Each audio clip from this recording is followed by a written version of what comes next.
The doors. Y'all ain't going no place but to the restaurant. There's 1,000 of you tonight. It's 1,000 that's watching online. That's $40,000 tonight. The church has done a really good job at teaching people how to give, but has done a really poor job at teaching people how to earn. Ooh, right? Dang. Like, so many people like give and they're expecting a check in the mail. Okay. But if you're like in constant leadership meetings or like board meetings or whatever, you'll be in meetings where all these people in the church that are capable of making decisions, it's like they forget to include God in the planning. Mm-hmm. And so they try to rationalize every single decision, which of course we use wisdom when we use our rationale. We're not leaving our logic at the door. But also, like, if you're running a church, you do want to incorporate faith and also be led by the Lord. And there's so many people that are like, I'm coming to your church, not because like I was invited, but because I was able to grab coffee. I've never been able to grab coffee with the pastor. Wow. Like I've never been able to have pastors be that accessible. I sat down with Pastor LB. He's like the associate pastor at Elevation, like Stephen Furtick's Elevation. Cool. Yeah. And I asked him, I was like, man, you guys are such a big church. Like, how do you make people feel like seen, and how do you connected? Because like your pastor's essentially like a celebrity. No, yeah, right? 100%. So, and he's talking about how there's power in the personal. Every single person that comes to the door.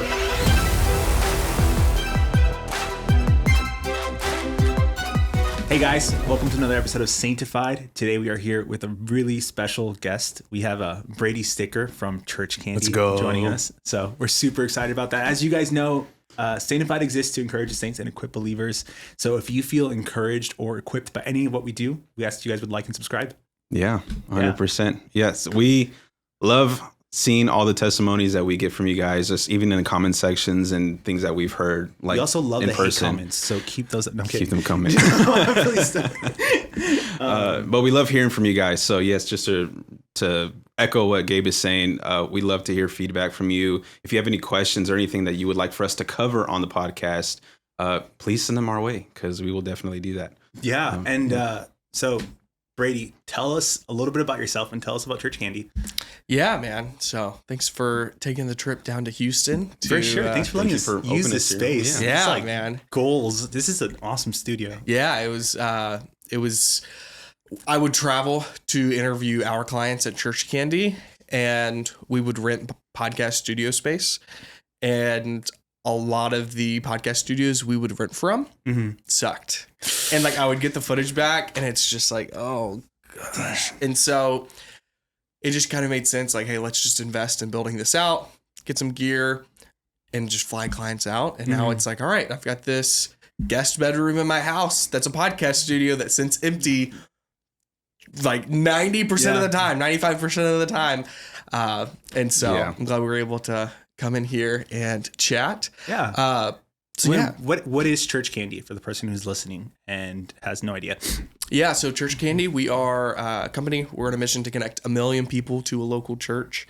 We help churches get new guests through social media. We found a really good strategy that God is able to use, where we can turn an Instagram and Facebook ad on. Like we could turn an ad on today, and this upcoming Sunday, like the church already has new families visiting, saying, oh yeah, I saw you guys on Instagram or saw you on Facebook. Yeah. So it's just really cool. We're working with right around 400, I think somewhere between 400 and 450 churches right now all across the country. And God's doing some really cool stuff through it. Yeah. And we got Gabe on our team. Yeah. He's amazing. Any pastors out there, I'm going to link. I said we're going to link. They're going to link. We're going to put Gabe's calendar link below. Schedule time with Gabe specifically. And chat with him about ChurchCandy. Let's go. Yeah. All right. Let's go. He'll give you guys the hookup. But yeah, so I when I graduated high school, I went to CFNI, and my dad at the time had this side hustle that he was able to kind of turn into his main hustle. He quit his job and started doing it full time. It was doing digital marketing for chiropractors. And I was employee number 1 while I was it was my first semester at CFNI. I worked at White Rhino Coffee before White Rhino went all corporate and now has all of these locations. And sorry, Chris Parvin, who's the owner of White Rhino. I think they fell off a little bit. No, like 2016 White Rhino was like peak. Maybe 2017 White Rhino. peak in their Cedar Hill original location. Anyways, I worked there and went to CFNI. And then on the side, I would help my dad set up and manage Facebook and Instagram ads for these chiropractors. Yeah. And that company really started to take off and we started to scale it. So people were really like using chiropractors like that, like enough to where you guys are like running ads and people are like, I need this chiropractor. Yeah. So for the chiros, it was like, you run an ad and it's like, $25 off your first adjustment or $25 for your first adjustment. So people see that and they're like, oh, dang, like I want to go to a chiropractor. I've never been to a chiropractor before. Like, oh, my back hurts. So we would do like lead gen for them. So people would see the ad, opt in, and then we would send that to the chiropractor. And so cool. So while I was at CFNI, I'd always had it in my heart, like, I'm going to go be a youth pastor. I feel like the Lord, ever since I went to YFN, I just like felt the Lord calling me into student ministry. And I was like, okay, this is awesome. I can go work for a church and not like depend on a paycheck because my day job, working for my dad's company, like I get a lot of flexibility in my calendar and I don't have to, depend on a church paycheck because we all know that youth pastors don't make a lot of money. And just be like that. Don't remind me. Okay? Right. So it was one of those things where I kind of had set like, all right, God, this is what you're calling me to.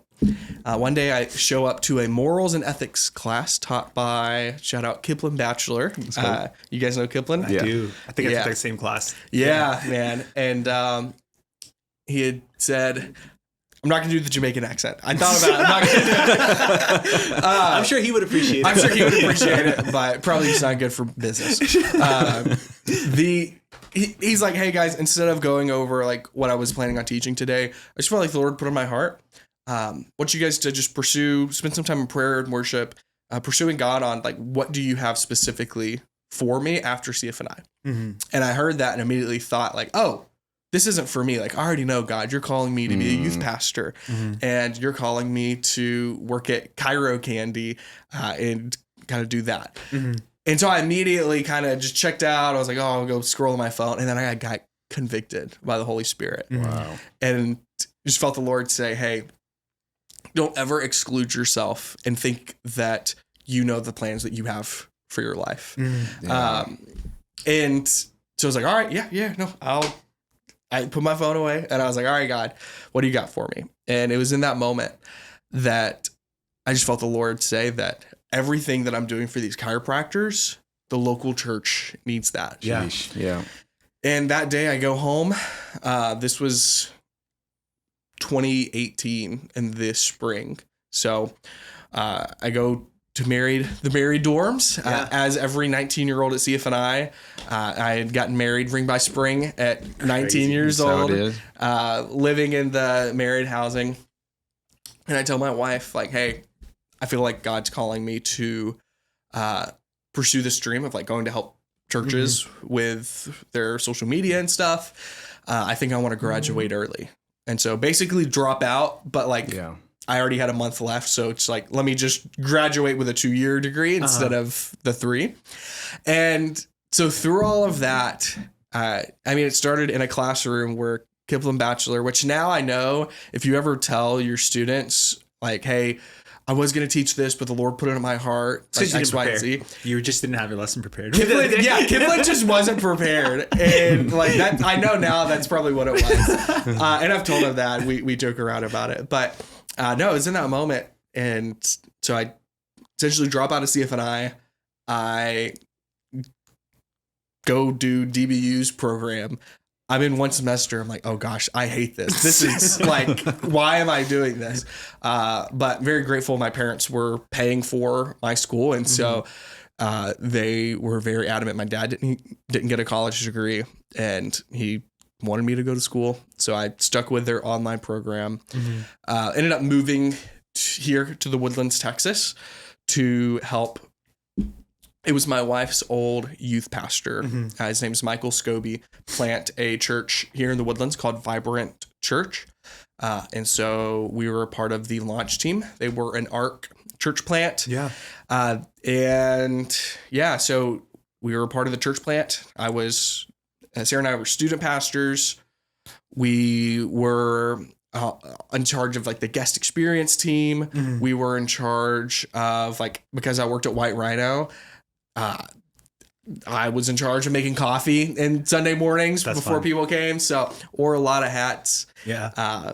Throughout all of that, we ended up running some Facebook and Instagram ads for Vibrant.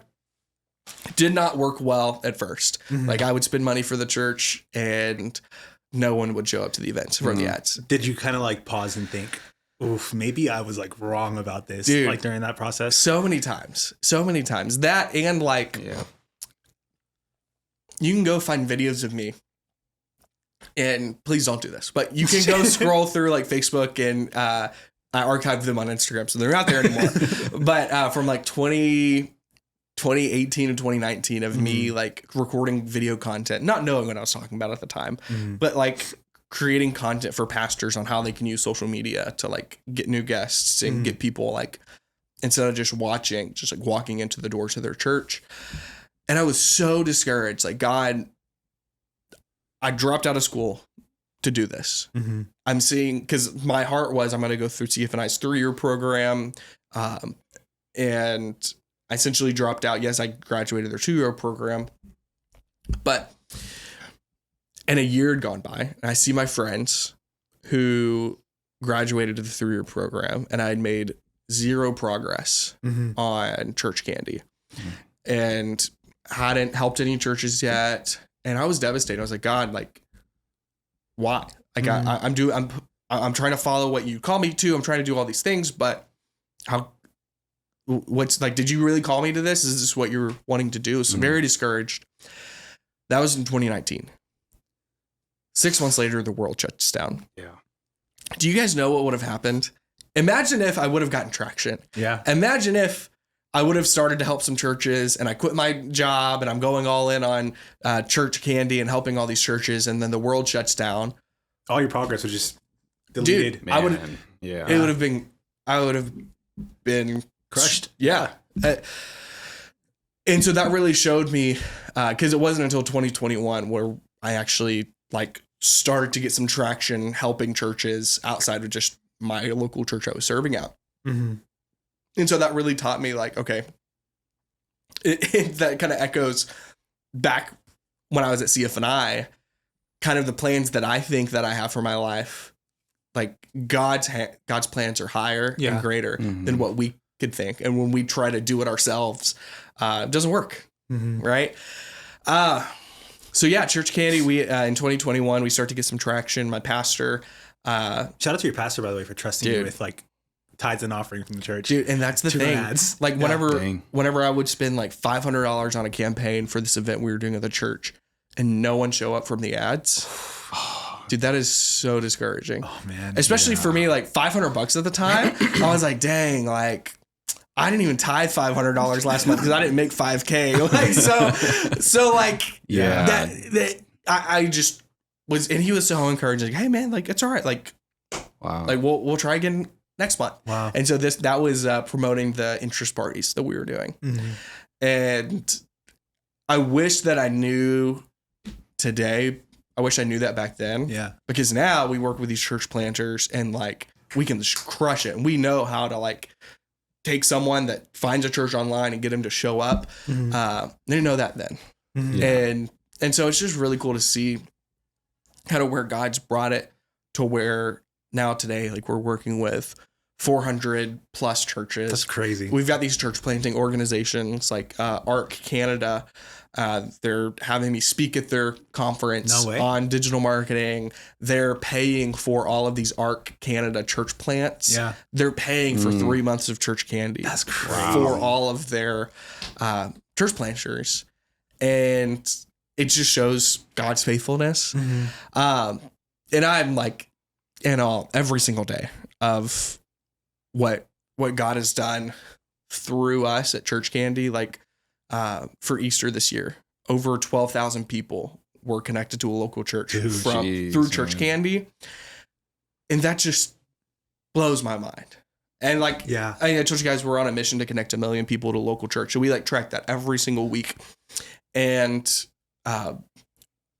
we're at like 230,000, probably closer to, I haven't checked recently, but at the beginning of the year, it was like 220,000. So gosh, man. we're probably That's at so 230, 240,000 people that we've connected to a local church. And so now it's just staying focused, remaining faithful, and trying to help as many people, get plugged into a church as possible. Dude, for sure. And I think just based on the fact that you've gotten to interact with so many churches over the last 5 years, we set up a few church related clips. You actually did this thing a while ago. It was like church hot takes. And I thought that was really fun.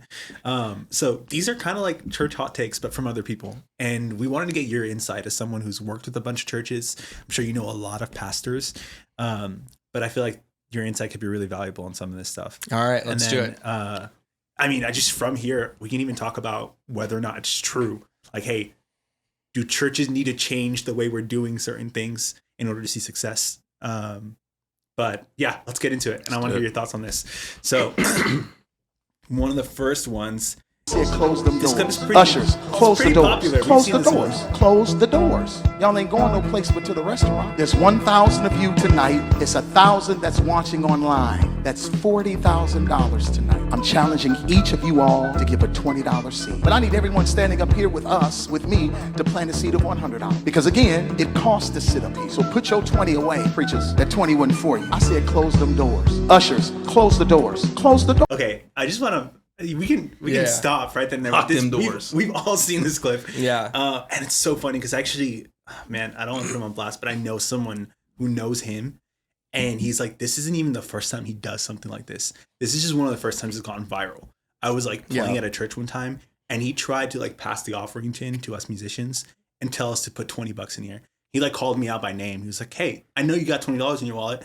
And I just stared at him the whole time. I'm like, I'm not putting $20 in that thing. What are your immediate thoughts? So this clip, what's crazy about it is it didn't just go viral in the church world, in like the Christian spheres. Like TMZ was reporting this. Damn. And like this went beyond just like our world. What I hate about it is I am very positive as a person. I always try to look at the bright side. I always try to give people the benefit of the doubt and would say things like, oh, I'm sure his heart was in the right place. Like, oh, we don't know the situation. We don't know the full context of what was sharing, but it's kind of hard to defend that one. Yeah.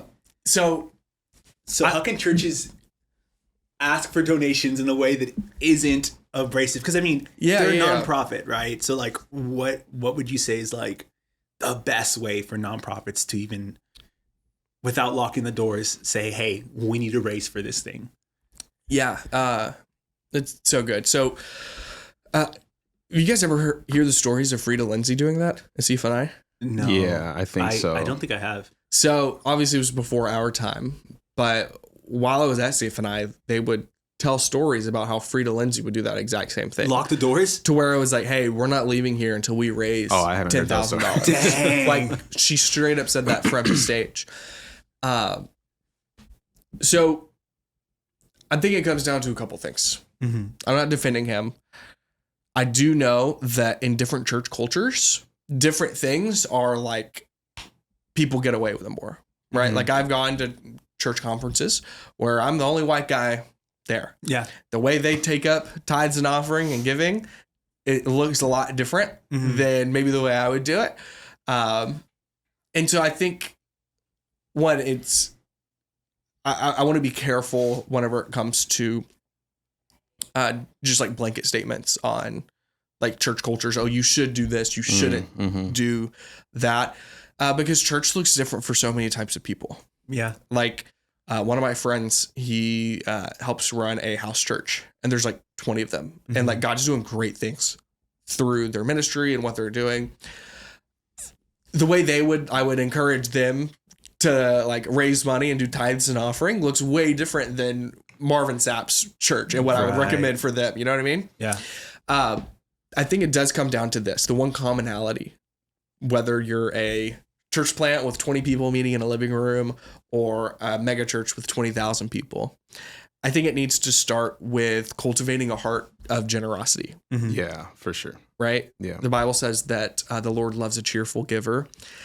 And obviously whenever you hold people hostage, You can't be a cheerful giver. to raise money, You'll right? be a really I'm sad cheerful. giver. I'm cheerful because I get to go home, right? So I think that's one thing. We recently released a podcast, and I had a guy on who they have a company that helps coach churches and pastors on cultivating a culture and a heart of generosity. Mm-hmm. And something that he shared was really good. So his name's Copper Nelms, and he shared that there has never been a higher distrust of churches than today. Think about that. 50 years ago, people, obviously they trusted churches, obviously, but I think a couple of things kind of add to this. One is you have a generation of kids who couldn't walk at their high school graduation because the government told them it wasn't safe. Mm-hmm.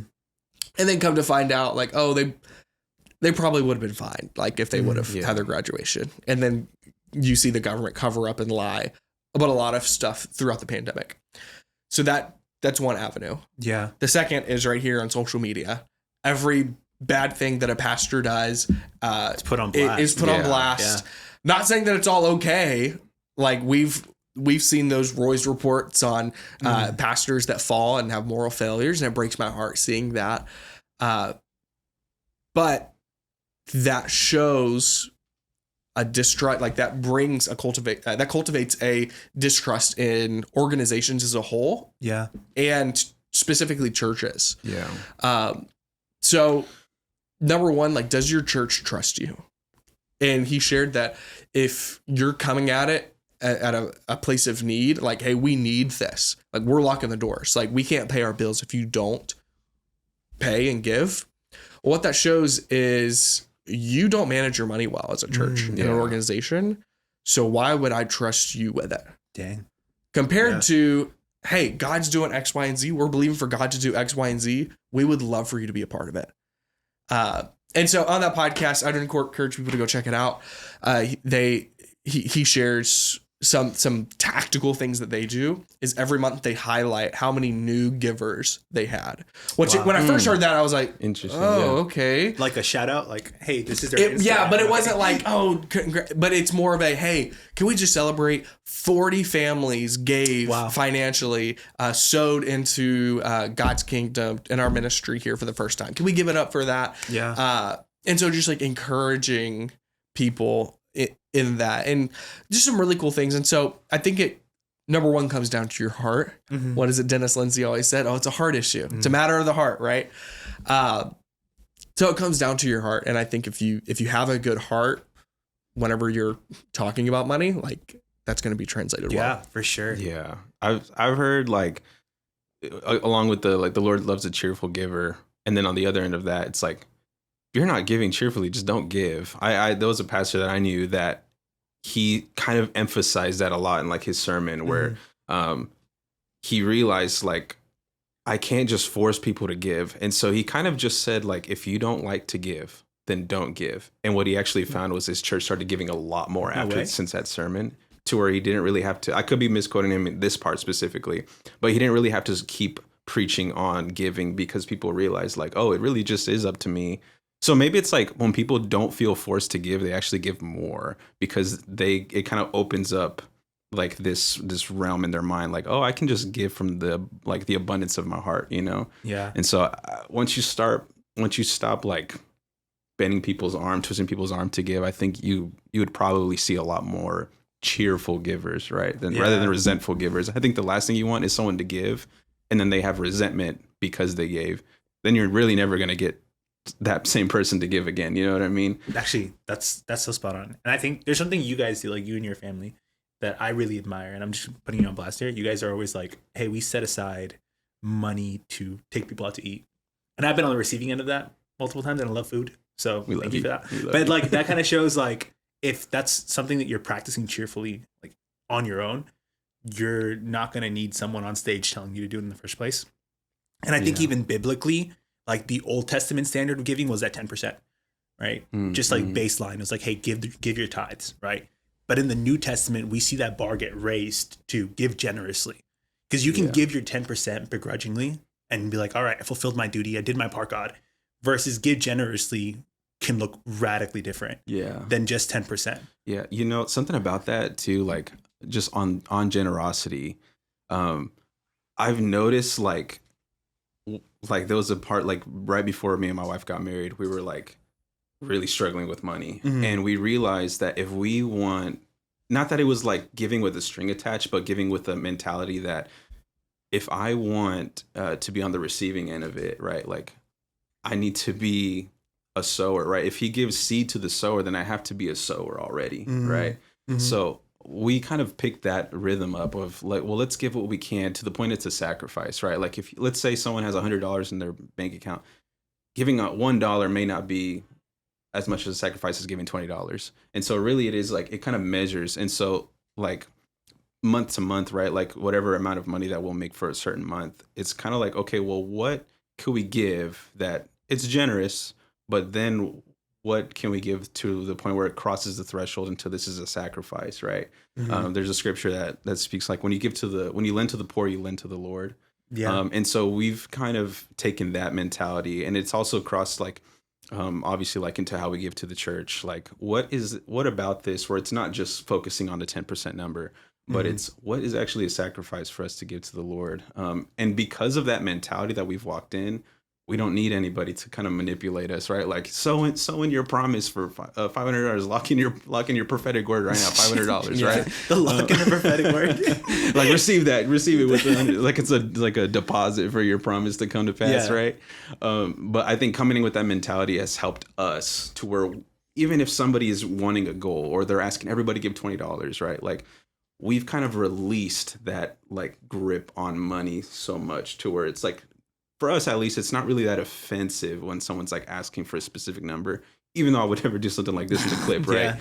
But it's like, well, my heart's already there. So what are you going to give either way? You know what I mean? Yeah. Right. Something my dad always says is the church has done a really good job at teaching people how to give, but has done a really poor job at teaching people how to earn. Ooh. Right? Dang. Like so many people like give and they're expecting a check in the mail. Yeah. Right. Well, I'll tell you what, I got a check in the mail recently and it was, so like whenever you get a mortgage, you'll have an escrow account. Yeah. And like, that's where your property taxes and insurance come out of. Well, if there's a surplus, you'll get a check in the mail. And dude, I was like pumped. Like it was like 10 grand. That's crazy. And I was like, oh, my gosh, like, did I give more recently? Is like what I was thinking. That was the first thought. Well, 2 months later, guys, our mortgage goes up by $2,000 a month. No way. And I'm like, wait, what? And I call the mortgage company. They're like, oh yeah, for your escrow balance was like at the negative. And I was like, yeah, you fools just sent me like 10 grand. Like, yeah. And so I sent it back and I was able to level it. So like sometimes like we think a check in the mail is like from the Lord, but like, sometimes it's just like people like whatever, but it's not from God. But what I'm getting at is, I think whenever it comes down to like, hey, God blesses a cheerful giver, we expect it to be a check in the mail. We expect it to be like, all right, I'm gonna sit back and wait for my gifts to arrive. But what I truly think it is whenever God blesses a cheerful giver, He's blessing you by opening up doors that you couldn't open yourself. Amen. And giving you opportunities. Yeah. And giving you strategic ideas on how can you give value even more at the company you're working at, or if you're an entrepreneur starting that side business or that business. I think God operates more in that realm than just sitting back waiting for a check to show up or like waiting for someone to come knock at your door and say, hey, God told me to give you this. And that's great. And that's amazing. Right. But outside of the church world, people don't expect that. No, people don't expect like for God to just give them money. They have I think people and business people in the world have a good understanding of, okay, like if I want to make money, I've got to provide value. I've got to do something that people are willing to pay money for. Yeah. Dude, that's so funny. Because I think about when I was a kid and I would like get $20. I heard somebody in church say one time that whatever you give to God, He's going to double it and return it to you. And so every time I would get any amount of money, I'd be like, ooh, I'm gonna tithe this. That way I can get $40 instead of $20. Yeah, the Jesus I thought slot it was like machine. the Jesus slot machine, the multiplication thing. Just put it into the. Yeah, I never got those $20 back, but like it really does. I feel like that blessing does go beyond money. Like it can be money sometimes. Like it can be financial blessing sometimes, but the things that it's doing to your heart, I feel like that's the biggest thing. Because if you can give generously, you're really just dethroning mammon. Like you're dethroning the God of money, and you're able to really give your heart to the Lord because it's not focused on what you need, trusting that He kind of provides for all that. Yeah. So I don't want this to turn into a giving episode, but two of the other ones we have like are giving related, and I want to get your thoughts on this. Sorry, not that one. This one. Okay, so. 60-40 split. How about eighth back to the church, 60-40 split? Church gets nothing, 60-40. Deal. Deal.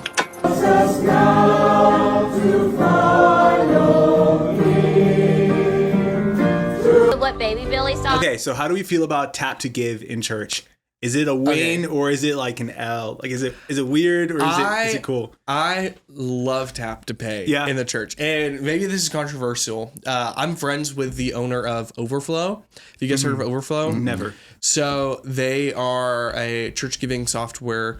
They do a couple of things. One is they create a way for people to give crypto. So like, for example, I'm friends with a pastor. You guys know Manny Oringo, Yeah. right? So someone wanted to donate to their new church plant, their like some crypto that they had. If they were going to convert it to cash, it would lose like 10 grand in value. Like if they're, and so he's like, hey, you can actually give through Overflow. And it was like a 6-figure donation. Oh my gosh. Through crypto that they like sewed into their ministry. So it started as that, but recently they developed it's like on the back of every chair. There's like these little stickers with NFC chips. So you tap and it opens and it's like the Connect card, giving, info in the church.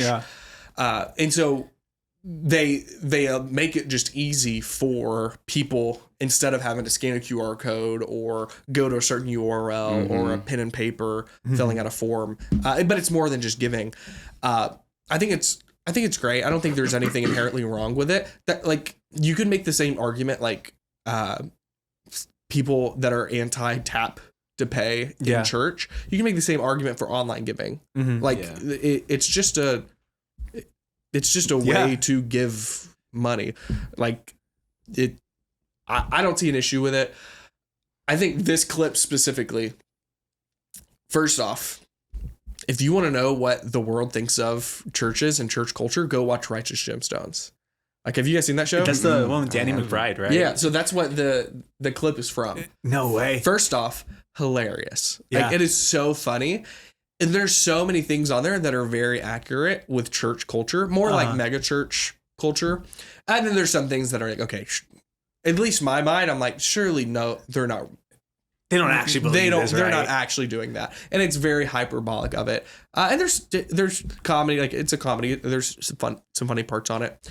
I would love to do a maybe this is something you guys could do. Y'all could steal this. A pastors react to like show them an episode of that show Righteous Gemstones. Yeah, and like get them to react to it. Dude, that'd be a lot of fun. But again, tap to pay. Now passing it's like the little machine that. That the waiters have at restaurants that like they did 20% tips. Yeah. Just gonna ask you a quick question, right? Right. The pastor, as soon as the message is over, I've done that. Like I don't know if during like I'll like in a meeting, like I'll have slides, like I'm teaching something, and at the very last slide, I'm like, all right, it's gonna ask you a couple questions real quick, and it's like the tip. Leave a tip. So pastors can do that at the end of their sermon. Just have the like. Just gonna. If ask you enjoyed today's questions. sermon, I want to just ask you a quick question. I maybe wouldn't recommend like passing a device where people can tap to pay. Kind of invasive a little bit. Yeah, that might rub people the wrong way. But having like the little sticker with the NFC chip where you could tap and it pulls up a link tree with giving, new here. That seems reasonable, I think. No, yeah, I think that is awesome. So shout out to Vance and the guys at Overflow that developed that. I don't think there's anything wrong with that.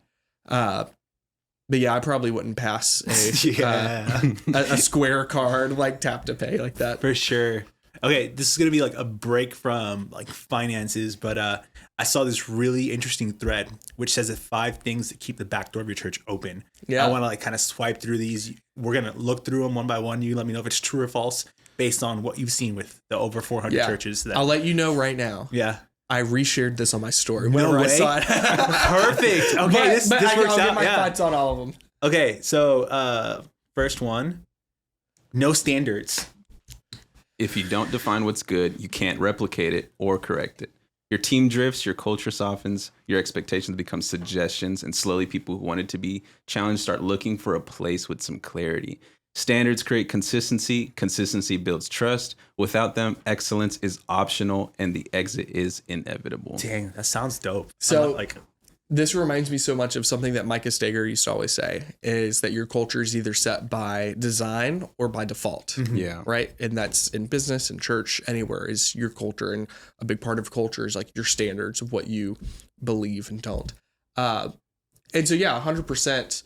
I think with this, it almost reminds me, have you guys seen Hamilton? yeah. Have you seen Hamilton? I want to say no, I didn't. Everyone keeps musical? telling me to tell. Yeah, everyone So- keeps telling me to watch it. So there's this beef between Aaron Alexander Hamilton and Aaron Burr. And Aaron Burr is like, hey, Alex, like, you need to calm down on your opinions. He's like standing on the fence. He's like dying on the fence. Like he Yeah. won't pick a side. Aaron Burr is literally like one of the lines he sings is don't let people know what you're against or what you're for. He's a politician. Oh, and then Right? when Hamilton responds, he's like, "If you stand for nothing, Burr, what will you fall for?" Yes. That's the Oh, that's dang. the bar. Dang, That's yes. the bar. And I feel like a lot of churches today are like that whenever it comes to LGBT issues, Wow. whenever it comes to giving, whenever it Yeah. comes to politics, they want to like stir the line of like, oh, like we're just not going to talk about it. Yeah. And I think that does more harm than good. Used to, if you would ask me 5 years ago, I would have said, yeah, don't talk about that stuff. People get weird about it. Yeah. But now, like my mindset has completely shifted. It's like, no, like you need to believe something and you need to be like firm on it. Still with grace, but like you can't have grace without truth. You know what I Yeah. mean? Dude, Yeah. spot on. All right, so we're agreeing with this one. Next one is no conviction. So this is kind of what I was getting at. Dang. Yeah, let me read for audio. Yeah. No conviction, not political rants, not social trends. Conviction, the God-given clarity that says this is what we believe and this is why we do what we do. Too many churches are trying to keep everyone happy. What verse is that? So they stay quiet, safe, vanilla, but the gospel isn't a passive brand. It's a bold invitation. If people can't feel your conviction, they'll eventually go somewhere where they can. So do you think there's a correlation between the no standard and no conviction thing that's kind of going on? Yeah, for sure. Like 100%. Those go hand in hand because it's exactly what I was saying. Like kind of this is what I was thinking of more whenever I saw the whole I was thinking of like the Aaron Burr and Alexander Hamilton. It's like you've got to have a conviction and you got to like stand on it. Yeah. One of our clients, he's a pastor right outside of Seattle. And Seattle is one of the most liberal cities in America. Yeah. Also one of the most unchurched cities in America. He said like he would talk to people and they would ask him what he does. He said, "Oh, I'm a pastor." And they're like, "What is that? What is a pastor?" And a lot of it is That sounds fake, but like I believe it. They're first generation immigrants, like people Wow. that like this. It's like a hub for Microsoft and Amazon and all these other big companies out there. And he said like that was a decision they had to make in the beginning is like for like the LGBT issues, right? Give grace on like, hey, everyone is welcome to this church. Like you come no matter where you stand on this, like we're going to love you no matter what. But as a church, we do believe that marriage is between a man and a woman. Wow. We do believe that, God created X, Y, and Z. And so it was very heavy on grace. Like, hey, you can come here. You can even serve depending on what it is. Yeah. Like what team. But this is the standard that we hold as a church. Yeah. And he says that people have left because of that. But a lot of people have stayed and like really appreciate that they stand their grounds. Yeah, actually, my in-laws, their church, here in Texas, so it's like I guess it's different because Texas is a lot more churched and a lot more conservative. But they had that conversation once from the pulpit. Even they're like, hey, if you're unmarried, like you're still in the same sin as someone who is struggling with homosexuality. Now, we love you here. There's grace for you here. We love that we can call you part of this church family, but you are not a member if you are to continue to live in sin. So the same way we wouldn't process membership for someone who's in the LGBTQ plus community, like actively and choosing to be that way, then we won't do that for you either. Like we're not going to make exceptions on what's sinful for this person. We're just not going to, what's the word? The thing you do where you picking favorite sins. What is it? You guys know what I'm talking about. I don't need to. You guys know exactly what I'm talking about. Let me ask ChatGPT real quick. ChatGPT, what is okay? Cherry pick. Yeah, cherry pick. There we go. Like they're not going to cherry pick according to what they consider more sinful or less sinful. They're just going to hold that same standard. They're going to hold that same conviction. And I really do see that in local church. So this one's a win for sure. What about this one? No mandates. You're afraid to ask people to do anything. You suggest, you hint, you softly nudge. Maybe consider serving. If you're comfortable, you could give. We'd love for you to take a step if you feel led. Leadership without a mandate is noise. People don't follow fog, they follow fire. If you want people to stay, give them something to stand under. Clarity attracts, ambiguity repels. So I agree with the idea here. But I think with everything, you have to always bring it back to grace. Mm-hmm. You know what I mean? Mm-hmm. It can't be like, look, if you're going to go to this church, you need to serve. Otherwise, you can leave. Mm-hmm. Right? Like, I think it can be like, hey, if you're a part of this church, if you call this church home, we expect and we ask for you to give, or we expect and ask for you to serve. Mm-hmm. We understand there's different seasons and things, and we totally get that. So I think it just comes down to, like, I understand what he's saying. Like, don't be passive. Don't be like, oh, maybe considering serving, or if you're comfortable, give. Like, I get it, but I think you can have two extremes. One where you're too passive with it, and that's kind of what he's saying not to do. Yeah. But I think you can very quickly get into like a legalistic heart with that. Yeah. And I think the fine line is exactly what Jesus told the disciples: go therefore and make disciples. Yeah, and I think like churches could even take this a step further on the extreme, where this is kind of like an internal thing that they know, like, oh, if people feel led, they'll serve. But I think, when it comes to, I love the line that says, people don't follow fog, they follow fire. I think to take that into something practical, like you at least want to give people clarity on how to start serving. And I would even say like some people need to be like approach like, hey, I've noticed this in you, and I feel like you'd be really great for the production team, or I feel like you'd be really great as, on the worship team, whatever it is, right? Like, so I would agree, like, bring it back to grace, but I guess this is kind of like a caution to not let this become just an internal thing, right? Where it's just like, I'm expecting people to do it, but like, be clear that you do want people to serve, but bringing it back to the grace thing, like, but we're not going to force you to serve. And it's not like you don't have a place here if you're not serving. Like, you work 2 jobs, have 4 kids. Like, yeah, like you don't need to be serving. Our priority isn't for you to serve. Our priority is for you to be a good parent. Yeah. But that is a mandate. Like, be a good parent to these children. So I feel like I resonate with that a lot, just kind of like growing up in the church world as well, seeing a lot of people who attend church and are living comfortably, not doing anything. And then 6 months, a year, 2 years later, they're out of the church. I think even something like the pandemic, that shook up a lot of people who didn't have like a mandate, if that makes sense. Like the people who were serving and connected to the local church, they're the ones who came back after the pandemic. That's a good insight, yeah. But the people who were just attending and kind of just comfortable and were like culturally Christian, they left. And most of them didn't come back. So yeah, that's interesting. I never actually thought about that. How they felt like they had a duty in the church. Yeah, because that kind of brings ownership. Right. So yeah, that's good. Yeah. Next one. No faith. So not statements of faith, leadership faith. Faith that risks, faith that believes God is in it, faith that plans beyond the spreadsheet. Churches leak people when their decisions are driven only by safety, optics, and low stakes predictability. You don't need recklessness, but you do need a movement. And faith is the fuel. People want to be part of something bigger than them. If your church doesn't feel like a stretch, they'll go looking for one. Interesting. I don't know. I wish he would have given more like practical like Yeah. examples of what he means by that. I don't see this being a thing that kind of leaves the back door open, if that makes sense. Like, I feel like this is good advice, but like, I'm thinking of what leaves the back door open, and I wouldn't be like, I think this could bring friction if you're in the realm where people are making decisions, not necessarily, maybe not for the whole congregation as a whole. Okay. But if you're like in constant leadership meetings or like board meetings or whatever, and nobody like, because I've seen this where you'll be in meetings where all these people in the church that are capable of making decisions, but they don't actually, like, it's like they forget to include God in the planning. Mm-hmm. And so they try to rationalize every single decision, which of course we use wisdom when we use our rationale. We're not leaving our logic at the door. But also, like, if you're running a church, you do want to incorporate faith and also be led by the Lord. So I could see this more as a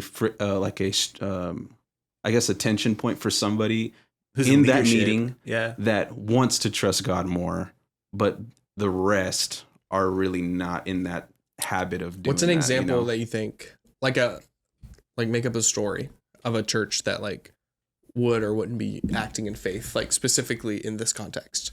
I would say, okay, so like a church is planning an Easter service, right? And they've been marketing for 5 weeks, and they've gotten the word out in the community. They handed flyers, they ran ads on social media, but they don't add more chairs in the sanctuary, right? or they haven't gathered to actually pray about it. Oh, that I've too. seen that too, Yeah. where it's just like, it's just how can we plan it on paper, but you haven't actually seen them gather and just pray, or just come outside of a meeting just to meet up and pray about this and really kind of believe put it in for the the Lord's Lord for hands. it. Like, Yeah. they're not doing things that require faith because they've never prayed into it in the first place. They're doing things that look cool, and that's kind of like the safety, the predictability. They're doing things that look nice. They would be ideally good, but they don't require anything other than your own strength. Yeah. Right. So I feel like that's just general good advice for the church, but I don't think it's something that leaves the back door open.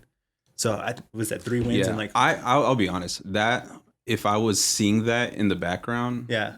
it would make me frustrated. I'd probably, Yeah. I genuinely think so, because this leans towards a position that I've heard Pastor Micah say this, like, you're learning how to do church without God. Ooh, And I think okay. eventually this type of mentality starts to push God as a last resort type of thing, but he's not at the center of your planning. He's not at the center of how you do things or what your goal is. So I can see the danger of this being taken too far, where it just starts pushing God for like, oh, we'll call you in when we really need the big guns. Yeah. But it's not really like, he's not your leading person, you Okay. know? So makes that sense. would make me frustrated. But I think it's also a case by case thing. Yeah. But this is something like I'm pretty passionate about, as far as like, no, we do need to like include God. Like, he needs to be point one, you know? So Step 1, pray. Step 2, do whatever we're and gonna then do. All right. do what you can in your own power and let God do the rest. Yeah. But that's just me. I know some people are more fine, you know, like that. But I love the idea of being able to have an opportunity to stretch your faith, stretch your trust in God. You know? Yeah. I think this also kind of goes out to like business stuff, and you can kind of let us know. But when you started ChurchCandy, how much of it was, I can practically do this, but the other portion, I need to 100% depend on God in order to see this through. And if you hadn't depended on God, where would ChurchCandy be now? Yeah. No, that's so good. I think replace the word faith with risk, Ooh, okay. right? Because in the secular business world, they talk about entrepreneurs are really big at taking risks.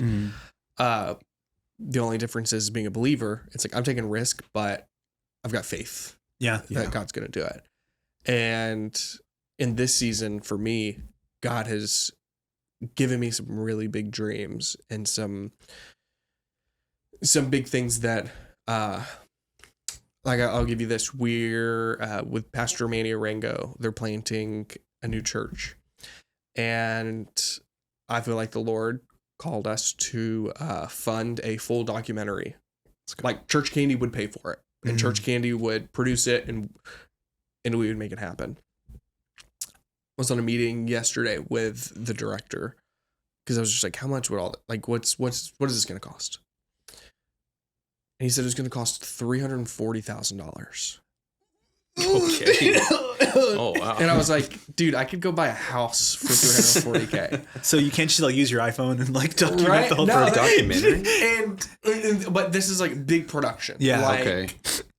Like this guy, the director has done films for like for Amazon, and he's like entered films into like big like the ATX Film Festival and some really like he's a legit director.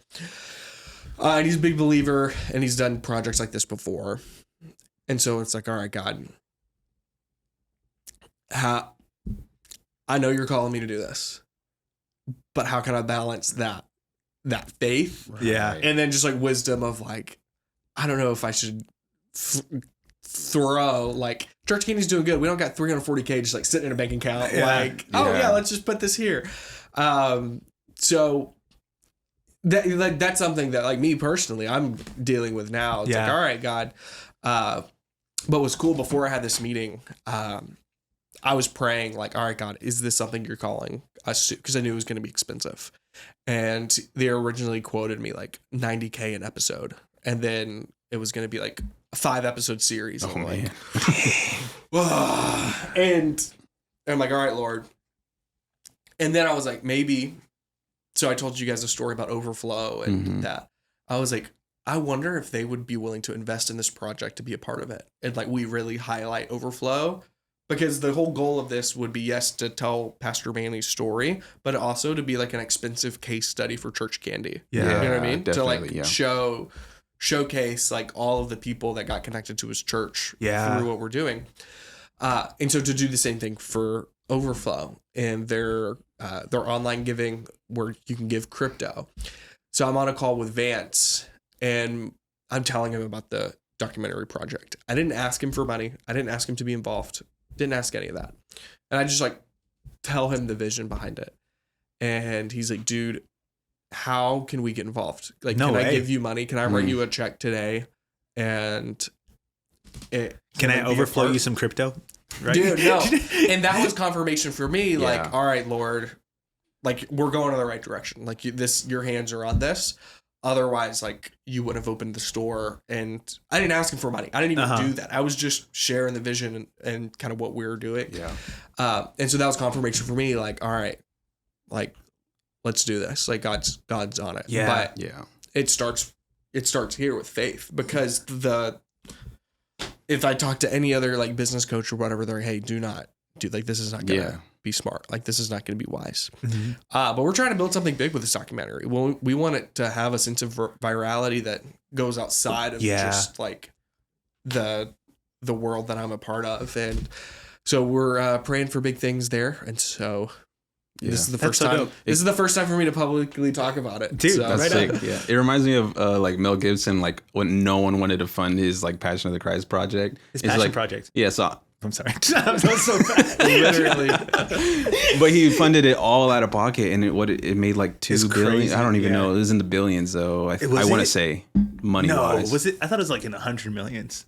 Really? I We could don't probably know. fact check that. But it made definitely a lot of profit, and because he funded it all himself, it all went essentially to him. But That's great. but like I would say that's a good example of like something that looks dumb to the world, but he had a conviction. Yeah. And he had a faith. Dude, right he on. also had a lot of money, but Yeah, no, for sure. it was still a risk nonetheless. No, absolutely. Yeah. Okay, so I guess I was dogging on this one at first, but I guess this definitely applies. All right, so the next You were one, dogging on faith, bro. I was dogging on faith. Just so everyone knows, ChatGPT said the Passion of the Christ made 611 million. That's crazy. Oh, okay. That's and it had almost like it. a budget of like 30 million, I think. Yeah, dude. That's insane. Oh man. All right, so the last one, no connection from the top. Oof. Okay. When the senior leaders are too busy, too distant, or too internal, people feel it. Not everyone needs a meeting with the lead pastor, but they do need proximity. If the top is invisible, cold, or inaccessible, the church feels like a machine, not a family. And eventually, people leave machines. Let your leaders be seen. Let them be human. Let them be pastors, not just planners. Dang. So I think a lot of churches drop the ball here to where their senior leaders and pastoral staff feel very disconnected from just people that walk through the front doors. Like, sure, you might shake their hand on a Sunday morning, but that's why I think, like, we have a campaign that we run at ChurchCandy that's worked really, really well. It's called Coffee with a Pastor. So it's like where a pastor records a video for Instagram. It's like, what up? My name's Brady. I'm a pastor here in the Woodlands area. If you have questions about God, faith, church, would love to grab coffee with you. Click below to schedule a time. And I did not think it was going to work well. I was like, who would want to go grab coffee with some random guy? That Is the pastor paying for the coffee? Yeah. Right on. Right? I'm going to coffee. Let's go. I don't know that the $4 is going to really move the needle there. But it works really well. And so many people are like interested. And there's so many people that are like, I'm coming to your church. Not because like I was invited, but because I was able to grab coffee. I've never been able to grab coffee with a pastor. Like I've never been able to have them like have pastors be that accessible. And so it's worked really, really well. And it's because it's that personal angle. I sat down with Pastor LB. He's like the associate pastor Elevation, like Stephen Furtick's Elevation. Cool. Yeah. And I asked him, I was like, man, you guys are such a big church. Like, how do you make people feel like seen, and how do you connected? Because like your pastor's essentially like a celebrity. No, yeah, right? 100%. So, and he's talking about how there's power in the personal. Every single person that comes through the door, we want them to fill out a Connect card, and then someone from our staff is responsible within 3 weeks after they visit to have an in-person meeting with them, whether it's having them over for dinner, coffee, lunch. Like, they go above and beyond at connecting with people outside of Sundays, outside of their church walls. And I think if a giant church like Elevation can do that, like, why can't just smaller local churches have a conviction to meet with people but that's so cool, man. Yeah, and you can go for it. So I was just thinking about like, because that was my first question. I'm like, yeah, that makes sense for the local church, but what about celebrity like pastors and like mega churches? And then you just answered that. And I think that when like you are at the top, and as whatever you're leading grows, you do get more. You don't automatically. You can get more and more disconnected from the ground level. But it reminds me of the CEO of Costco. What's his name again? Oh man, I don't remember. But ChatGPT. We need you, buddy. But it was just talking about how he would have a folding desk as his like main desk, and how all of his employees had like access to him. Like there was like a manager of one Costco store, and he went to the hospital and visited him, even though he's like the CEO of like all of them. It was just such an awesome story. And how his salary was only $300,000. I'm thinking the CEO of Costco would have a salary of like in the billions, right? Nope. He was like, I want to be as close as possible to just the entry level worker. And I'm like, that's so amazing to think about. And I think that seeing churches be able to do that as well on the personal level, things like coffee with the pastor, or even just having the people on staff, knowing that the senior leader is never going to be able to hang out with them one-on-one just because of the demands of that. Yeah. People within the staff are going to be that extension of that office, which is putting a lot of trust from above onto the staff member. So that's really cool. And I can definitely see that being a thing that would keep people in the church. So this next one. Oh, sorry. Go for it. I just think like describing it as a machine is so accurate, because it's just, you'll see a bunch of moving parts, but what distinguishes it is like the church is a body. So it has to be organic, you know? And so like the pastor, definitely. I love seeing like the church we go to, like our pastor, they have 3 services, and after each service, he immediately leaves the stage and goes to the front to greet people on their way out. That's so cool. And it's just amazing to see that. Church. Yeah, exactly. Yeah. So it's just being visible at the very least. And I've seen churches where like, you know, they'll have like 7 armor bearers and they'll escort them to the back office so that no one can like circle around him. Bro, I just learned what an armor bearer was. And what's funny, it was doing a church hot take. I was like, hey, what's your church hot take? And the guy's like, you don't need 7 armor bearers. And I was like, what's an armor bearer? Like coming from white church culture, like don't know. And I didn't know that. It was a black dude. And he's like, oh, it's like the posse, right? Like it's like their guys. Oh man. Yeah. No, that's so funny. And the thing is, there's so much power in that too. Because I don't know about you guys. after I preach, dude, I'm wiped. Yeah. Like Yeah. I'm exhausted, and then having to go and be on and like smiling and shaking people's hands, like that's tough. Like after I preach, like I need a veg. I need a hot tea and like chill. I'm an extrovert, so I'm like the opposite. I want to be around as many people as possible. Just kind of I think I might be introverted. I'm introverted too. That is an honest challenge for me is to continue to be like initiating conversations like that. I think when someone initiates it with me, like I'm fine. And I was telling my wife about this the other day. Like it's so hard for me to just like go and start a conversation because it's like a little awkward for me. But like kudos to people who like you, bro, who just go out to a crowd and be like, hey guys, how like you've seen those TikToks like I left my husband alone for 2 minutes at the family gathering. He's like chatting up to everybody. That's like literally my wife. Yeah, every time we go anywhere, she's like, where did he go? And I'm talking to someone. Yeah, no, I think that's a great trait, but I think every pastor at least needs to challenge themselves to do that if they're not already inclined to it. Because like going off of like, it's so powerful, but it's also like, it shows how far that goes because it doesn't really take much for people to just notice it, at least just to notice that, hey, this person's actually out greeting people. They weren't just caring about how well their sermon went and how fast they can get out the door. And so just seeing that, like, even though for me, like it would take a lot of effort just to do that, just my personality, but just the effort enough. Even if I didn't talk to these people and these people, they would at least still notice that this person's trying, you know? So it doesn't really take much. And I guess we're not really saying you got to talk to if you have 300 people at church, you don't have to talk to say all hi 300 to every people. person, shake every hand. But make an effort, Oh my gosh, you know? wait, sorry. This isn't super off topic, but do you guys know that guy, Nick? He has like no arms and no legs. Yeah. Yes. Okay, so at everything that for a while at least, everything he would do, he would hug every single person who was waiting in line to hug him. Like it could be an hour and a half, 2 hours long, but he would sit there and just hug everyone. And I remember this was like kind of pivotal to like my like return to the Lord and whatever. But I was like 15 years old, and I remember standing on that line after his message and just seeing how many people were waiting to hug him, and I was like the last person there, and he, with the same enthusiasm he hugged the first person, he hugged me. And I think that just, I don't know, that like impacted me so much. But you're talking about, you don't have to say hi to all 300 people. You're right. You don't have to say hi to all 300 people, but it's still like people do notice that level of intentionality, and people will always come away with how they felt from an encounter more than like, what's the opposite of what they felt? More than like what they learned, I guess. Yeah. You know, like I can't tell you what he preached about. I can just tell you straight up, this person had the joy of the Lord, and that changed my life. So here's something that I learned that I think every church can take away from is there was a study done that the difference between feeling loved and feeling seen, it was so close that people can't often tell it apart. Oh, wow. So if you want people to feel loved, just make them feel seen, like as a practical thing. Because we say, love one another. Well, what does that look like? Just make them feel seen. Make them feel important. When you walk by them on a Sunday morning, hey, good morning, Gabe, how's it going? Or just making them feel important. Like, hey, I would love to go grab lunch with you, or ask them questions about themselves.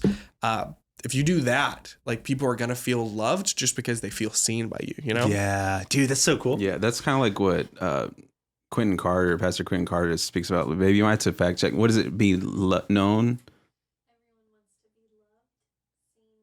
Yeah, it's like the core. It's like the core of just like what people human need, existence, dude. That's dope. Yeah, amen. This real quick, and then we'll go to the next one. I think that might be the last one though. Yeah, I think it was.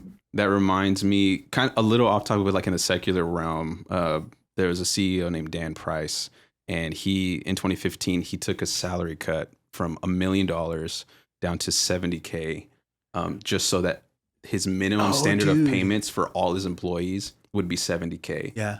And everybody else was telling him like all his business like peers were saying, this is the worst idea. You're going to lose so much money.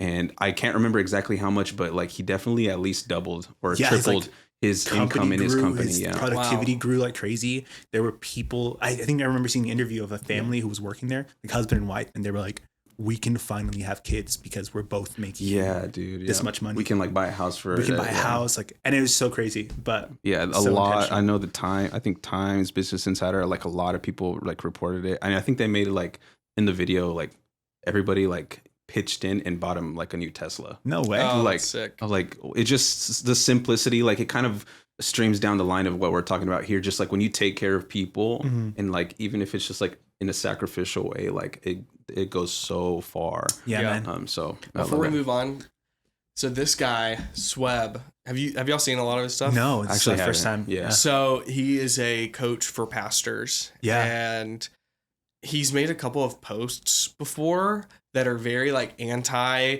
social media ads and like Facebook and Instagram ads. So this is Swebb. If you're watching, this is your call out. I want to debate you on this. Oh, no way. Let's go. Because I feel like we find common ground. Can we host our first Saintified debate? It'd be crazy. We can we can make it happen. I'm That's totally what's up. down. Swebb, if you're seeing this, hop on. We'd love to have a conversation. Tag him in the comments. So cool. Yeah. Okay, so Sick. this one's a little different. I found this. It was like really niche.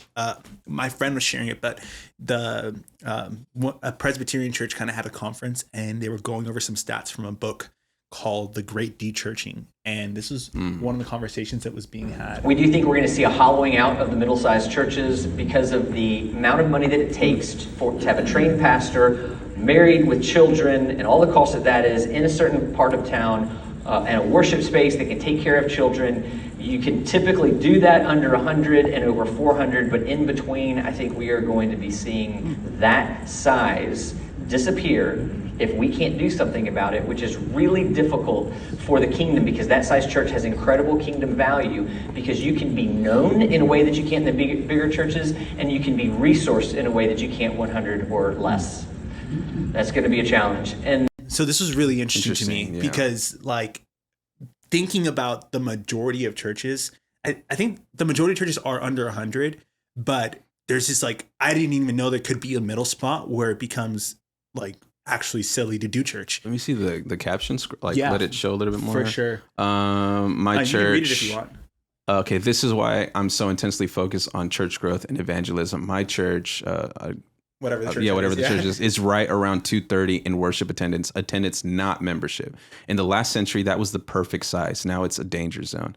The expectations and expenses are high, but the people and finances are stretched thinner each year. There will be an enormous downward pressure on attendance in the middle zone between 200 and 400 in worship. I predict that almost all churches this size will pull down to 100 or less over the next 10 years, unless you have an endowment.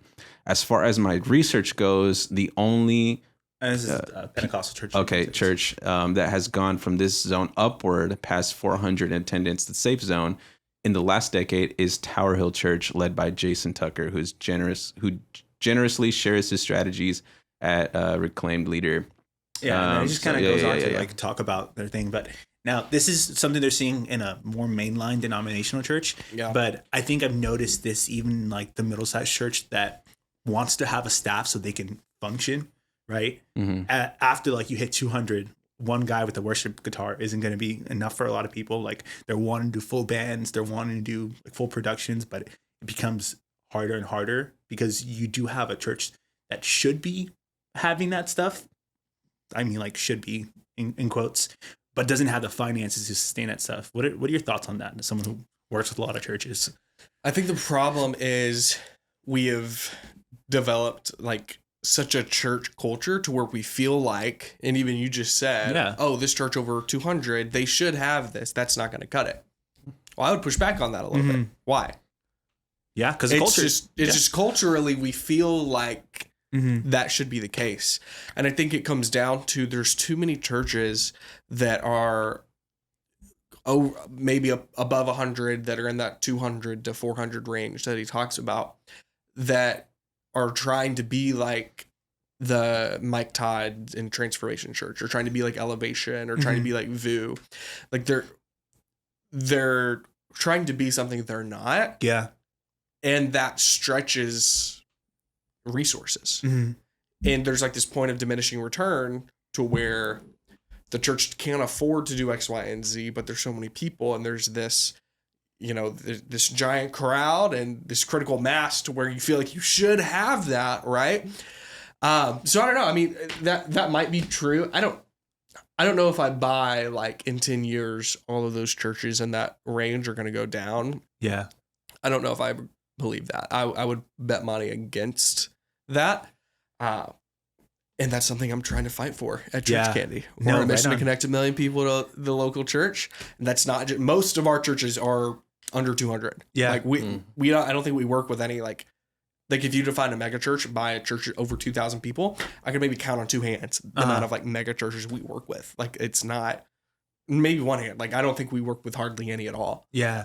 I'm curious to know what like his position here was. Like, was it more like, is he discouraging? Like, hey, if you feel like you're going to be in this middle range, like just stop being a church. No, great like, question. I think, and just based on the comments and just looking into the guy himself, his main thing was there are a lot of churches who are kind of just cruising, and if they don't shift their focus to evangelism, if they don't shift their focus to growth, then like just because you're at that place, that means you used to be bigger before, which means you're just kind of slowly like decreasing. I know there's and you mentioned it a little bit ago, there's a stat like now, like, even though church attendance as a whole is down, we're seeing men kind of take up the position of church attendees more than women for the first time in history, right? Yeah. And so like that's still true. That's still going to be happening, right? But those other churches who are experiencing those downward trends, like his thing was like, if you don't shift immediately towards growth, you're going to be on like getting the short end of this cultural stick. Yeah. If that makes sense. Yeah, that makes sense. Yeah. Yeah. And I think that's also kind of why I value a lot of what we do at ChurchCandy. We are with those churches who are in that range. And I mean, I have a lot of calls with a lot of churches. First thing they tell me, yeah, we're within 100, 200 range. We have like 300 people. The main thing that they're focused on at that moment is growth and getting new people through the door, getting first-time guests through the door, because I feel like they value not just the reach they can have for the kingdom and the impact they can have in community at that range, but also understanding that like church doesn't exist for us to kind of just do church. Like we're not gathering just so that we can all have a good time, sing worship songs and go home. Like there's a mission of seeing people come to know Christ. Right. And the churches that really do have the most influence, I feel like the one thing he said that hit it on the nail is that 200 to 400 range where you're impacting your community in ways that you can't even imagine, without having all the, I guess, drag that a mega church has, and then without being at the lack of resources that a church of 100 people and less has. Right. Yeah. So I really think that we're living in another revival right now. You know, we all come from more charismatic Pentecostal background, so we'll throw revival, that word, around like it's nothing, right? But like one of the definitions of revival means to be made popular again. And if we're using that definition, that is what is happening right now. Okay. So in 2019, 18% of people under the age of 30 served in a church, like would volunteer at a church. 18%. People under 30. Okay. In 2024, 24% of people under 30 That's a 6% increase. Wow. Yeah, so there has been an increase. The New York Times reported for the first time, basically in American history, that young men under 30 are more interested in going to church than young women under 30. The Wall Street Journal reported that Bible sales are at an all-time high. Yeah. And so there is this opportunity that we have right now as the local church to reach people like we've never had before, and it's never been easier. Like imagine 20 years ago, we weren't able to just click a couple buttons on a computer and put some money in to Facebook ads and like get access to your entire city and invite them all to church, right? 20, 30 years ago, it was door knocking. Yeah. Right. And even then it was a lot of time, a lot of sweat equity, and you would get cursed out. You get your steps in, but yeah, right. But now like you can click a couple buttons and invite your whole church or your entire city to church, or invite your entire city to go talk about Jesus with a click of a button. And so there's never been an easier or better time to reach people than today. Yeah. And we're in a moment of history that if we don't take advantage of this as the local church, people are going to turn to maybe more Orthodox or Catholicism realms of Christianity. And so I think us as, I hate using the term like Protestants or evangelicals or whatever you want to call, our subsect of Christianity, like we just have an opportunity that I think we need to take advantage of. For sure. Yeah, definitely. Yeah. What are some like, because you're working in that space, so have you had any feedback that has like pushed back on the method on how we get people to church? Like, what are some on the other end where people are giving you friction? Dude, I get so many negative comments. So many comments that are like, oh, Jesus didn't have Facebook ads, just preach the gospel. Like, oh, what is this? Like, what happened to preaching the gospel? And I'm like, okay, like, what we're doing shouldn't replace preaching the gospel. Yeah. Like, yes, preach the gospel. Where are they going to hear the gospel? In church. We're inviting them to church. Yeah, we're just inviting people to church. And so I get some of the hate. Like, look, it's not for everyone. If you don't want to do it, okay, don't. Like, that's fine. Sure. One of our clients is actually so Landry, who works for us. Her father-in-law is a pastor, and he works with ChurchCandy. Oh yeah. And their church for years would do community outreaches and these boots on the ground ministry, door knocking campaigns. And I was talking with him, and he's like, Brady, I was kind of frustrated when we started working with ChurchCandy because I didn't think it was going to work. And I was ready to prove my son, who's Landry's husband, I was ready to prove him wrong. But we've had so many fruitful conversations. We have so many new families come that have given their life to the Lord, that have been baptized, their lives been changed. And what he says is, it's like when you're going door to door, you're just looking for people that are ready and want to have a conversation, right? Well, when you run an Instagram ad or a Facebook ad and then people, say that they're interested and they like click on it and fill out a form or whatever, those people are interested. And so now pastors have an opportunity to touch base with those people and have conversations. And so, some of the pushback we get is like, oh, just preach the gospel. You don't need any of this. And one time someone was on our email list. We sent out an email about our program or whatever. And he responded like, I just can't believe you guys are charging money for this. Like, it should be a gift for the Lord and all this. And I'm like, man, I'm right there with you. Here, let me call Gabe. And I'm going to put us on a 3-way call, and you can tell Gabe that he needs to work for free. And he needs to do it and say, sorry, Gabe, Pastor John here says we should be doing it for free. So there you go, Gabe. And we have 30 team members doing this. I was like, man, I agree. I wish we could do it for free. Sure, I want it to be a work unto the Lord. What's really cool though is that we do offer free resources after our sales calls, and they're like, oh, we can't afford this. Is there something else we can do? I'm like, yeah, we have free resources. But after these work for you, I'm expecting a phone call. Hey, I'm ready to start. This worked for me. My church grew by 50 people. We're expecting that on the other end. And I think it goes back to what you mentioned earlier. A lot of people, they learned they kind of expect things from the kingdom. They expect things from God without putting their own effort in. So I don't know. They're waiting on that check in the mail. Exactly. And you're exactly right. For us, we teach everything that we do for free. This book right here. That was conveniently placed. It was perfect. Yeah. So I didn't plan on talking about this. Whenever we have a new hire, I have them read this book and do a book report on it, because this is literally the playbook that we run for our churches, the strategy that we use, and I give it away for free. You can go get it for free on our website. You can pay for it on Amazon if you want it in 2 days, or we give it away for free on the website. It's going to take a little bit longer for shipping though. So I've got YouTube tutorials, and sure, you can go do it yourself for free, or you can pay us and we'll do it for you. Do it for you. Yeah. And so it's just one of those things, man. We're not for everyone.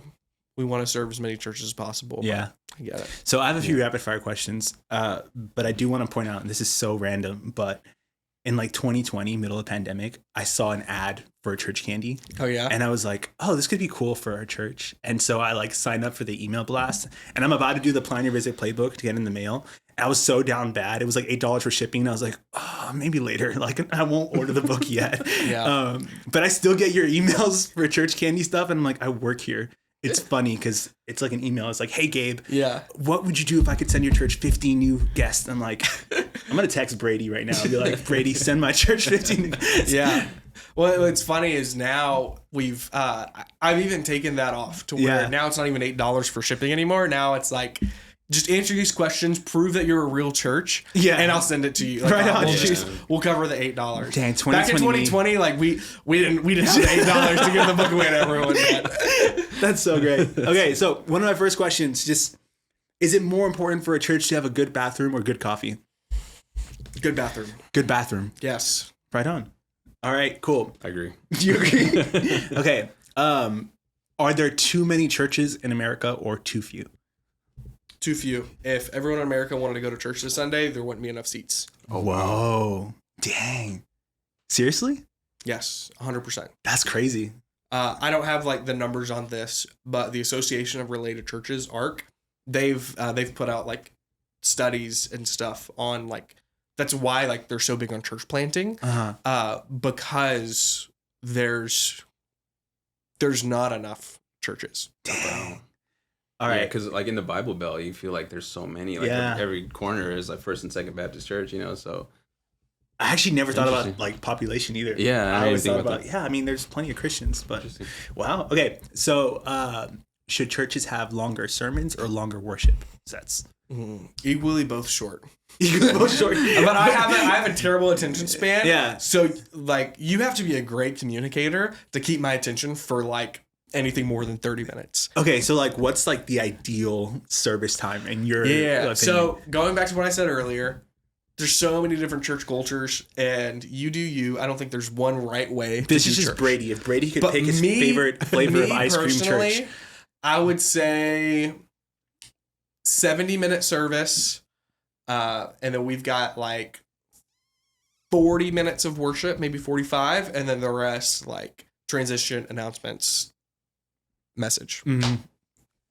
Right on. 45 minutes is good. Yeah, I would say that. Yeah. Like worship, and then, but like if you're gonna do like 40 minutes of worship, like your sermon shouldn't, you know, keep it balanced. Like, you know, if you're gonna have a short worship, I don't even know. I like long worship, but not too long. Okay, another rapid fire question: are midweek services overrated or underrated? Underrated. Underrated. I used to, I know it's rapid fire, but I'll explain. Go for it. I love midweek services. Growing up in a small town, Lumberton, Texas, we would have midweek Wednesday night services. That's when we did church. Like we did Sunday morning, and then Wednesday night there was like an adult Bible study, and then we had youth, and I loved it. And now when our church does midweek services, bro, I'm like pumped. Yeah. But as a dad of like young kids, and like it's super busy and like having to fight Houston traffic to get to my church on a Wednesday night, this is gonna be tough. But in like 5 or 6 years, when my kids are a little bit older and my daughter's not going to bed at 7 p.m., I'd be way more open to midweek services. Yeah. But again, church culture, like find what works for you. Maybe you don't do midweek services, you do small groups, and that works great for you. Awesome. Okay, what's a more iconic church moment? Driving a Cybertruck into the sanctuary or little drummer boy on a zip line? Did the Cybertruck thing happen? Yeah. Okay.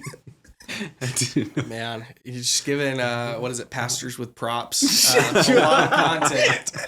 Iconic. Like, I get it. Jesus, he had illustrations. He had Cybertrucks. Like I said, I'm very positive. I always try to look at the bright side and to straw man both of those. Like, you know, you do you. People are getting saved. I'm sure those giant churches have led more people to Jesus than I have. Oh, for sure. So it's hard for me to like make an argument against it. I just think little drummer boy is so iconic because he's just like, dude, like he's going at it. Yeah, he's like, I don't know. Dude, I was in drumline in high school and have always wanted to be like the drummer boy, one of the drummer boys, or like whether it's Easter or like Christmas, doing like, you know, churches will like YFN. This was big. We would for like the opening rally, and there would always be like dance elements, and like I remember it was like my first or second year of YFN, and we were trying to plan something to where we would have like, it was like a drum line thing coordinating. It was me, Caleb and Trevin, and then it fell through. We didn't end up doing it. I was devastated. Like I had a church hurt from what I said. Whatever that fell through. And even now, like being involved in my church, I'm always like pitching that idea. What if I come in with the drums? No, I don't even need a zip line. I will be stationary on the stage. I just want to do something cool like that, but it never happened. That's what's up. Okay, and then my last question is, if you could give advice to anybody who's part of the local church, whether it be pastor or just attendee, on church growth, like we know marketing works. It's, in my opinion, the best first step. But if they can't do marketing right now, what's your advice, like church growth? Yeah, just make people feel seen. Mm-hmm. Going back to what I said earlier, people oftentimes can't tell the difference between feeling seen and feeling loved. And so, we even see that with churches that we work with. Gabe, I'm sure you know instances of pastors to where we run ads for them. Mm-hmm. They get all these people that are interested in coming to their church, and they don't do any kind of follow-up. And then they're upset at us because no one showed up. And it's like, hey, here's 30 people that said they were interested. What did you guys do to like touch base with them and follow up? It's like, we didn't really have time to do that. Mm-hmm. It's like, all right, well, if you make people feel seen, they're going to feel loved and be brought into your church. And you don't need to spend money on ads to make people feel seen. Dude, amen. Right on. Yeah. Hey, thanks again for making the time to hop on this conversation. I mean, we came to your place, but still, like, thanks again for hosting us, for having this conversation. I think if you're listening and this has added value to your life, we'd love to hear from you. I don't know about you. I just added value to my life. This has been awesome. And I really want to emphasize, I had no idea that we actually didn't have enough churches. I was always the person who was like, me too. We have too many churches and not enough people making disciples. I'm like, if we all made disciples, we wouldn't have enough space in the buildings in the first place. So that's, I don't know, man. Yeah. That's I also want to open that up to the comments too. Like, what are some things that you've experienced in your church life that was like, okay, I'm coming to this church again? Like, what about it in your home church was your defining moment that, this is what, that's a great question. This is what I want to be at a church for. So I'm curious to know if that's even in an Instagram clip or something like that, but let us know, like, what about your church made it feel like home? Yeah, for sure. And ChurchCandy on Instagram, go ahead and follow Brady as well if you want to get some more church hot takes.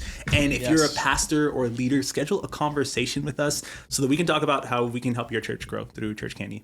Thanks again for joining us on Saintified. Awesome. See you guys later.